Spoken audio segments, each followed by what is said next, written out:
सभी पत्रकार बंधुओं को मेरा नमस्कार और नववर्ष की शुभकामनाएं भी आप सभी को। ये प्रेस वार्ता अरविंद केजरीवाल कट्टर बेईमान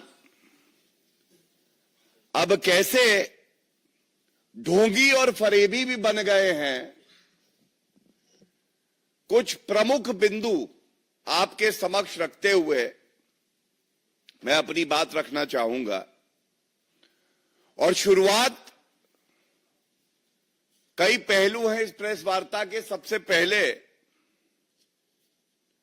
ये कह के करना चाहूंगा कि अब ये ढोंगी फरेबी कट्टर बेईमान पापी आपका कन्वीनर अरविंद केजरीवाल हमारे दिल्ली के बच्चों को भी नहीं बख्शेंगे। पूछ रहे हैं दिल्ली के बच्चे, केजरीवाल क्यों नहीं तुम सच्चे? और ये मैं इसलिए कह रहा हूं, राजनीति अपनी जगह है, लेकिन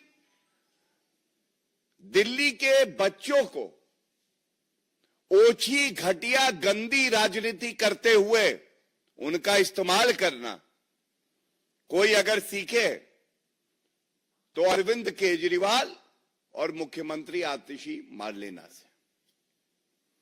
सबसे पहले तथ्य रख दूं आपके समक्ष। 30 दिसंबर 2024 को नेशनल ह्यूमन राइट्स कमीशन, राष्ट्रीय मानवाधिकार आयोग, ये एक आदेश पारित करता है और इस आदेश में जो अरविंद केजरीवाल और आतिशी मारलेना ने हमारे मासूम बच्चों का वीडियो डाला है, उनको राजनीति में ढकेला है, ये मैं आपके समक्ष बड़ी जिम्मेदारी से रख दूं, उल्लंघन है जुवेनाइल जस्टिस एक्ट का 2015। एक दूसरा, 5 फरवरी 2024 को इलेक्शन कमीशन ऑफ इंडिया की गाइडलाइंस आई कि कोई भी राजनीति में बच्चों का कोई वक्तव्य, उनकी उपस्थिति, उनके द्वारा राजनीतिक बयान देना, इस तरह की गतिविधि नहीं होनी चाहिए। लेकिन बड़े भारी मन से मैं ये कहता हूं, और ये शब्द हैं नेशनल ह्यूमन राइट कमीशन के, जिसके मेंबर ने आदेश पारित किया है कि ये जो एक्स पोस्ट है आतिशी मारलेना और अरविंद केजरीवाल की, बच्चों को राजनीति में घसीटते हुए उनका दुरुपयोग करके उनके भविष्य को अंधकारमय कर देने का यह कृत्य स्वीकारा नहीं जाएगा और तुरंत इस एक्स पोस्ट को हटाया जाए। एक्स पोस्ट को हटाया जाए, लेकिन जैसा मैंने कहा, ढोंगी और फरेबी, झूठे और मक्कार अरविंद केजरीवाल ने अभी तक इस एक्स पोस्ट को नहीं हटाया है। जो शब्द इस आदेश में हैं, मैं उसको आपके समक्ष रखना चाहूंगा। The participation of children in political campaign activities raises serious concerns. दूसरा, deeply concerned. The National Human Rights Commission is deeply concerned about such expos. And they take a firm view, as they say, we take a firm view that the aforementioned post should be immediately removed and should be taken down immediately. But nothing has been done. So I want to first of all also highlight the real character and anti-children attitude of the Papi Aap, Arvind Kejriwal and Atishi Marlena. It raises three very vital issues. Why is Arvind Kejriwal and Atishi Marlena involving our innocent children and violating their dignity, which is their fundamental right, by these campaigns? Is he unsure? Is Arvind Kejriwal aware that he is losing the Delhi elections? Second, why is Arvind Kejriwal and Atishi Marlena violating the Constitution of India, Article 21, which guarantees personal liberty, dignity to our children? Why is he violating the Juvenile Justice Act? The laws of the country have no meaning for a Chief Minister, Atishi Marlena, who was sworn by the Constitution to protect and preserve it. And third is a question that the citizenry of our country and Delhi is asking. They're asking, why are you playing with young and impressionable minds, and why are they being pushed towards cheap and dirty politics of the Aam Aadmi Party? And it is our duty to insulate these young and impressionable minds from the cheap, dirty and petty politics of the Aam Aadmi Party. And we will continue to do so. We will ensure that Arvind Kejriwal, the destroyer of Constitution, a hater of children, is thrown out of power so that people of Delhi who deserve better have a government which serves them well. इसके बाद मैं कुछ प्रकरण आपके समक्ष रखूंगा. यह पहली बार नहीं है कि अरविंद केजरीवाल ने भारत और दिल्ली के भविष्य, हमारे बच्चों के साथ इस तरह का व्यवहार किया है. आप याद करिए, एक क्लासरूम घोटाला उर्फ बाथरूम घोटाला हुआ था. ये क्या था? इन्होंने कहा कि दिल्ली के बच्चे, हमारे बच्चे, अब क्लासरूम में नहीं पढ़ेंगे. ये टॉयलेट सीट में बैठ के टॉयलेट में पढ़ेंगे, क्योंकि टॉयलेट ही क्लासरूम है. ये दूरदर्शिता थी. शराब कारोबारियों के साथ इलू इलू, लेकिन दिल्ली के बच्चों के साथ टॉयलेट में बैठ के टॉयलेट सीट पर बैठो और पढ़ाई करो, क्योंकि यही क्लासरूम है. पॉक्सो एक्यूज्ड खड़ा होना था मुख्यमंत्री जी को. जब ये मुख्यमंत्री थे अरविंद केजरीवाल बच्चों के साथ, तो इनके मंत्री सत्येंद्र जैन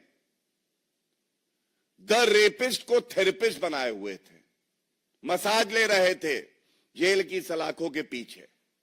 इतना प्यार बच्चों से इनका. इसके बाद जो इन्होंने किया है, इस पे मैं जरूर एक टिप्पणी करना चाहूंगा. हम सब जानते हैं, दिखावे की राजनीति अगर कोई करता है तो वो अरविंद केजरीवाल. 10वीं और 12वीं के बच्चे परीक्षा में बैठते हैं और फेल हो जाते हैं, तो इनको लगा कि हमारी साग पर भट्टा लगेगा. तो इन्होंने क्या किया कि 9वीं और 11वीं के जो बच्चे हैं उनको अच्छी शिक्षा तो नहीं दी, लेकिन उनको फेल करना स्टार्ट कर दिया. इसलिए फेल करना स्टार्ट कर दिया कि अगर 9वीं और 11वीं में फेल करेंगे तो इनको लगा 10वीं और 12वीं के जो परिणाम आएंगे वो अच्छे आएंगे. और आप सोचिए किस तरह की विभत्स राजनीति ये व्यक्ति करता है, जो 11वीं और 9वीं कक्षा में हमारे बच्चों को जबरदस्ती फेल किया, उसके बाद उनके साथ कहता है हैप्पीनेस उत्सव बनाएंगे. आप सोच देखिए कितनी जहरीली है. 9वीं और 11वीं के बच्चों को पढ़ाकर शिक्षा का अधिकार जो उनको है, क्लासरूम में अच्छी फैसिलिटीज हो, ये सुनिश्चित करना था. लेकिन नहीं, बच्चे हम तुम्हें 9वीं और 11वीं में ही फेल करेंगे और उसके बाद हैप्पीनेस उत्सव बनाएंगे। तो अब दिल्ली भी कह रहा है, जैसा एलजी साहब ने लिखा है, अपनी पार्टी की ही मुख्यमंत्री को अस्थाई मुख्यमंत्री बता रहे हैं। तो दिल्ली की जनता भी कह रही है, आपको हटाकर अप्रत्याशित हार दिखाकर राजनीति से बाहर कर दिल्ली की जनता अब हैप्पीनेस उत्सव बनाने जा रही है, क्योंकि भाजपा आने जा रही है। और इसके बाद ये वो ठग्गूमल है, ठग्गूमल अरविंद केजरीवाल, जिसने अपने बच्चों को नहीं छोड़ा है। इसने अपने बच्चों की कसम ली कि मैं कांग्रेस पार्टी से सपोर्ट नहीं लूंगा, और उसके बाद पहली बार मुख्यमंत्री बने तो कांग्रेस के समर्थन से बने, और अपने बच्चों की कसम खा के उसको पालन नहीं किया। तो जो अपने बच्चों का सगा नहीं है, वो हमारे बच्चों के लिए कुछ सकारात्मक कार्य कैसे करेगा। और एक मैं आंकड़ा रख के इस बिंदु को समाप्त करूंगा। ये वो ठग्गूमल अरविंद केजरीवाल है, फरेबी, जो कहता था कि मैं 500 नए स्कूल दूंगा दिल्ली को। इसका रिपोर्ट कार्ड क्या है? फेल। 10 साल में एक भी नया स्कूल पापी आपकी सरकार ने नहीं दिया, और 16 ऐसे विद्यालय हैं जो कि बंद हो गए। दिल्ली के स्कूलों की स्थिति यह है कि यहां प्रिंसिपल नहीं है, और करीब 80% ऐसे पद हैं जो रिक्त हैं। 80%। ये आंकड़े मैंने आपके समक्ष इसीलिए रखे क्योंकि ये चिंताजनक है कि जब अरविंद केजरीवाल को लग रहा है कि उसके पैरों के नीचे जमीन नहीं है, तो वो हमारे बच्चों का भी दुरुपयोग कर रहा है, उनको राजनीति में खींच रहा है। और हम इस लड़ाई को लड़ते रहेंगे, क्योंकि आज ये जनता की आवाज है कि ठग्गू अरविंद केजरीवाल, हम अपने बच्चों के भविष्य से तुम्हें कतई खेलने नहीं देंगे। और इसका जवाब दिल्ली की जनता और पूरे भारत की जनता देगी, क्योंकि जब बच्चों की बात आती है तो वही हमारे देश का भविष्य है, और हम लोग इस मुद्दे को बड़ी प्रखरता से उठाते रहेंगे। इसके साथ इस बिंदु पे मैंने अपनी बात रखी। हमने ये भी देखा है किस तरह से जो हिंदू विरोधी सोच थी अरविंद केजरीवाल की, और ये तस्वीर आपको दिखाता हूं मैं।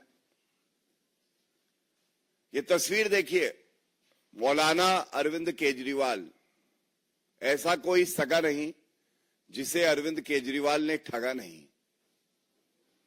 तो ये वो अरविंद केजरीवाल हैं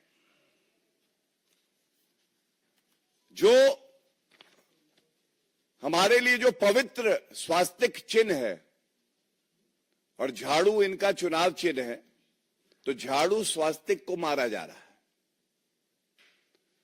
अब ये कहने की बात आएगी कि ऐसा क्या हुआ, ऐसा क्या हुआ? हिंदू विरोधी अरविंद केजरीवाल अब नए नए वादे गढ़ के आए हैं। ऐसा इसलिए हुआ क्योंकि अरविंद केजरीवाल को यह पता चल गया है कि झूठे वादे जो इन्होंने किए थे वो पूरे नहीं हुए हैं, और इनका राजनीतिक जीवन जो है, जो करियर है, ये समाप्त होने वाला है। तो अब खोई हुई जमीन बचाने के लिए क्या करें? नए झूठे वादे लाओ। जैसा मैंने आपको स्कूल के बारे में बताया, वो एक झूठा वादा था। उसके अलावा इन्होंने कहा कि 8 लाख नौकरी देंगे हम सरकारी 5 साल में, और 2015 से 20 के बीच का आंकड़ा है तो 440 को रोजगार दिया है इन्होंने। इसी तरह से इन्होंने बात करी थी कि हम चिकित्सा बेहतर कर देंगे, अस्पताल बनाएंगे, वो भी नहीं बनाए। और आज जब ये झूठे वादे करते हैं और ये कहते हैं कि हम पुजारियों को, ग्रंथियों को 18,000 रुपए प्रति माह देंगे, तो एक सवाल आता है सबके मन में। अभी कुछ समय पहले तक आप शराब कारोबारियों से प्यार करती थी और मंदिरों के बाहर और गुरुद्वारों के बाहर शराब के ठेके दे रही थी। यही पापी आप, जो हमारे लिए पवित्र स्थल हैं, पूजा स्थल हैं, चाहे मंदिर हो चाहे गुरुद्वारा हो, उसके बाहर शराब के ठेके खुलवा रहे थे ये अरविंद केजरीवाल। और इसीलिए आज ये पूछा जाएगा, हिंदू विरोधी को कैसे याद आ गई सिखों की। मैं एक पंजाबी हूं, मैं भी आहत हुआ था, हमें भी बुरा लगा था कि दलाली करने के लिए जो पवित्र स्थल हैं आपने उसको भी नहीं बख्शा। और ये कहना गलत नहीं होगा, चुनाव की बेला है, अरविंद केजरीवाल का नया झूठ का खेला है।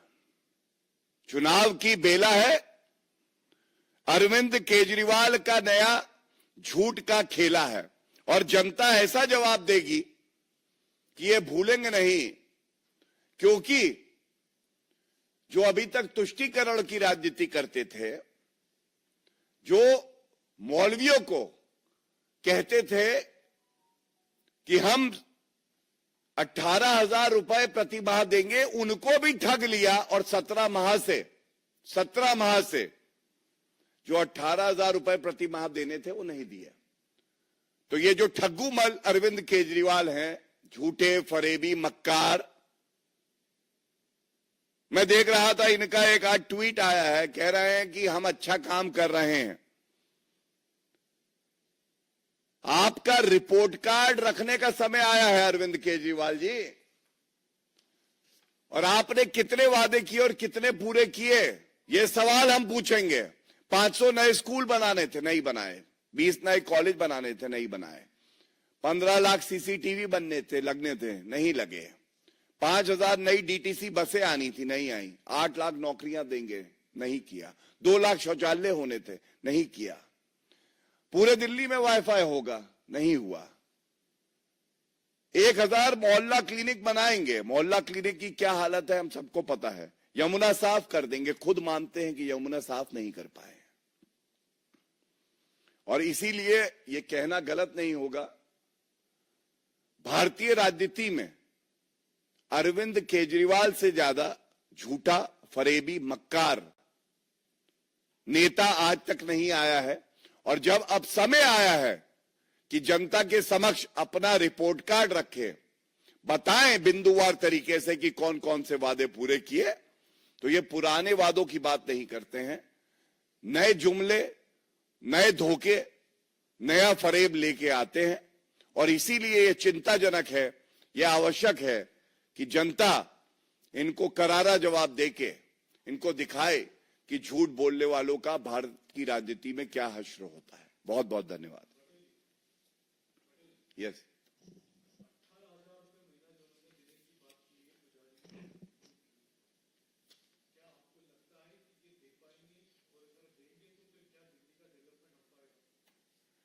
देखिए, Arvind Kejriwal is anti development, Bharatiya Janata party से अरविंद केजरीवाल को सीख लेनी चाहिए। हम जिस जिस प्रदेश में जाते हैं, केंद्र का चुनाव है अगर लोकसभा का, तो अपना रिपोर्ट कार्ड जनता के समक्ष रखते हैं, बताते हैं हमने क्या कार्य किया, जनता का मत लेते हैं और उसके बाद आगे बढ़ते हैं। ये झूठे फरेबी अरविंद केजरीवाल, जैसा मैंने आपको गिनाया, इनकी इतनी हिम्मत नहीं है कि पत्रकारों के सवाल लेके उत्तर दे दें कि जो वादे करते आए हो उसका क्या हुआ। और आज सबसे दुखद बात यह है कि चुनाव जीतने के लिए आपने हमारे बच्चों का इस्तेमाल किया,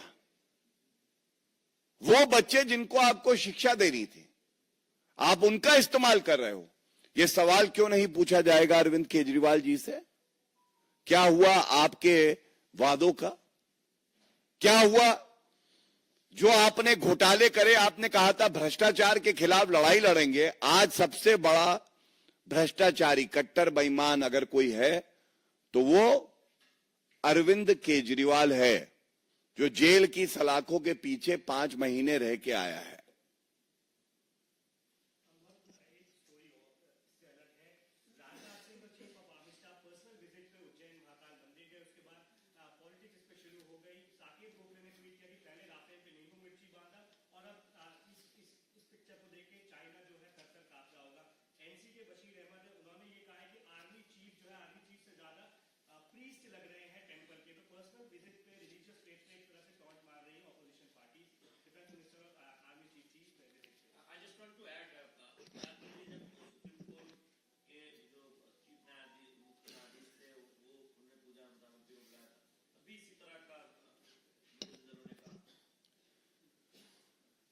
मैं देखिए, ये जो तुष्टीकरण की राजनीति है, चाहे वो कांग्रेस पार्टी हो, चाहे वो टीएमसी हो, चाहे वो आप हो, चाहे समाजवादी पार्टी हो, इन्होंने कभी संविधान को, पंथ निरपेक्षता को ना पढ़ा ना समझा।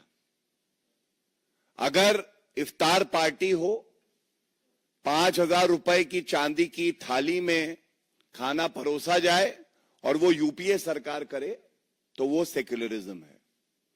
लेकिन अगर सभ्यता जो हमारी है, जिस पे हमें गर्व है, अगर हम उसका पालन करते हुए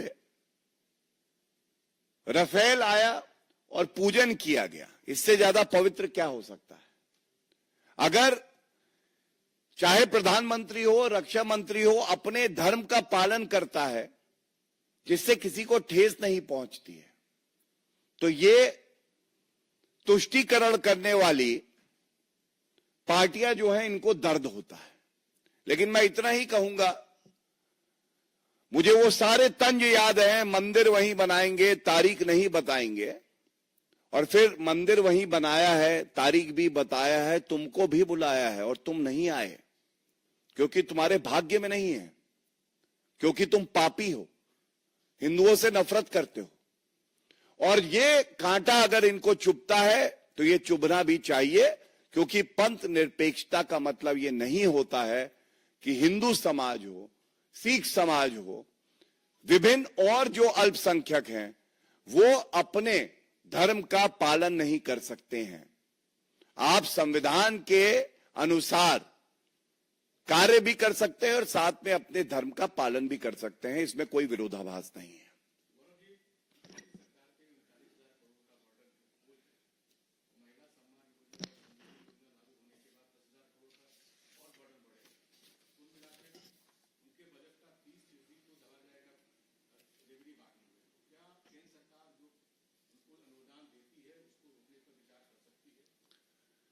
देखिए, जैसे ही अरविंद केजरीवाल दिल्ली के मुख्यमंत्री बने, इन्होंने दिल्ली का बंटाधार कर दिया। और आपने क्योंकि बात करी महिला सम्मान की, तो मैं पूछना चाहूंगा स्वाति मालीवाल जी के महिला सम्मान का क्या हुआ? मैं ये भी पूछना चाहूंगा, मेरे हाथ में पंजाब में इसी तरह से इन्होंने एक झूठा वादा किया था कि महिलाओं को 1,000 रुपए प्रति माह देंगे। क्या आज पूछा नहीं जाएगा कि पंजाब में आपकी सरकार आई फर्जीवाल जी, ये वादा पूरा हुआ? किस तरह से दिल्ली जल बोर्ड 75,000 करोड़ रुपए के कर्जे में है, 75,000 करोड़ रुपए, और इस पापी आपकी भ्रष्ट सरकार को समय नहीं है कि वो सुध भी ले। और ये सारे झूठे वादे जो ये करते आए हैं, अब इस झूठी राजनीति का अंत बिल्कुल पास है और इस फरेबी झूठे व्यक्ति को सबक जनता सिखाएगी। Any other questions?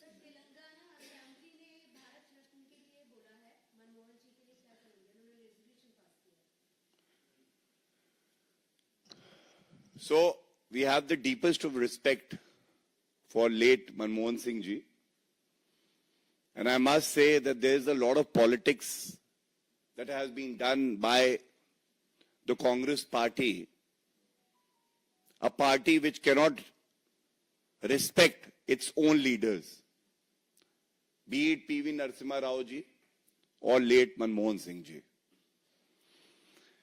As the Prime Minister of the country, Shri Narendra Modi ji, also expressed in his ex-post, he, all the leaders of the Bharatiya Janata Party and the Bharatiya Janata Party have deepest reverence for the contributions made by Shri Manmohan Singh ji. I must only add to say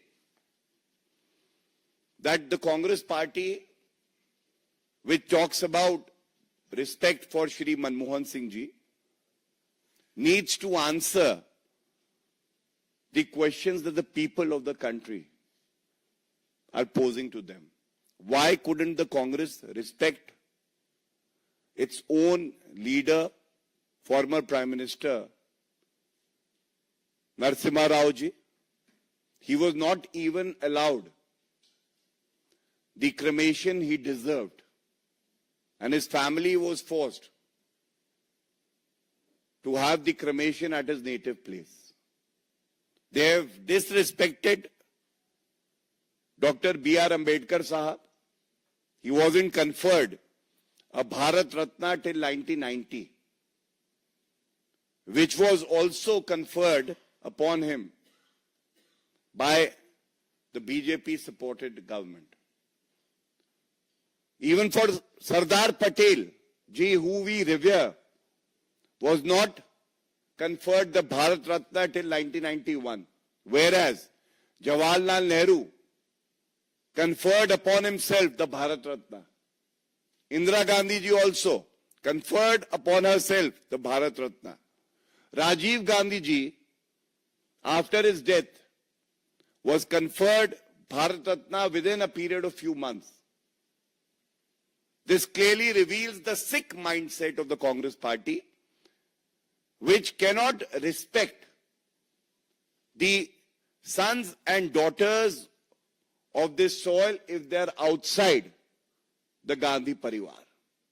This is worrisome, this is sickening, and people of our country have rejected this dynastic politics of the Congress party. Thank you.